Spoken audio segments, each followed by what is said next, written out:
vrijeme ono došavši na mjesto koje se zove Golgota, to jest mjesto lobanje, dadoše vojnici Isusu da pije ocat pomiješan sa žuči i okusivši ne htjede da pije. A kad ga razapeše, razdijeliše haljine njegove bacivši kocku. I sjeđahu onda te ga čuvahu. I staviše mu iznad glave krivicu njegovu napisanu: ovo je car judejski. Tada raspeše s njim dva razbojnika, jednoga s desne i jednoga s lijeve strane, i koji prolazahu huljahu na njega mašući glavama svojim i govoreći: ti koji hram razvaljuješ i za 3 dana sagrađuješ, spasi sam sebe. Ako si sin Božiji, siđi s krsta. A tako i prvosveštenici s književnicima, starješinama i farisejima, podsmijevajući se, govorahu: druge spase, a sebe ne može da spase. Ako je car Izrailjev, neka siđe sad s krsta, pa ćemo vjerovati u njega.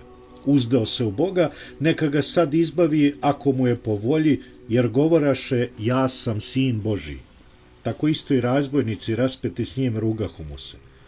A od 6. časa bi tama po svoj zemlji do časa 9. A oko 9. časa povika Isus i sve glasa govoreći: ili lima savahtani, to jest Bože moj, zašto si me ostavio? A neki od onih što stajahu onda čuvši to govorahu: ovaj zove Iliju. I odmah otrča jedan od njih, te uze sunđer i napuni octa, te natače na trsku, te ga pojaše. A ostali govorahu: ostavi da vidimo hoće li doći Ilija da ga izbavi.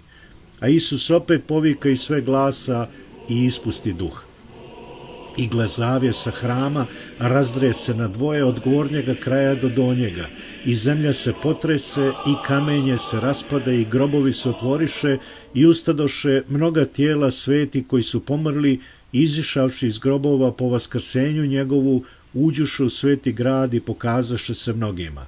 A kapetan i koji s njim čuvahu Isusa, vidjevši da se zemlja trese i šta bi, uplašiše se vrlo govoreći: zaista ovaj bijaše sin Božiji.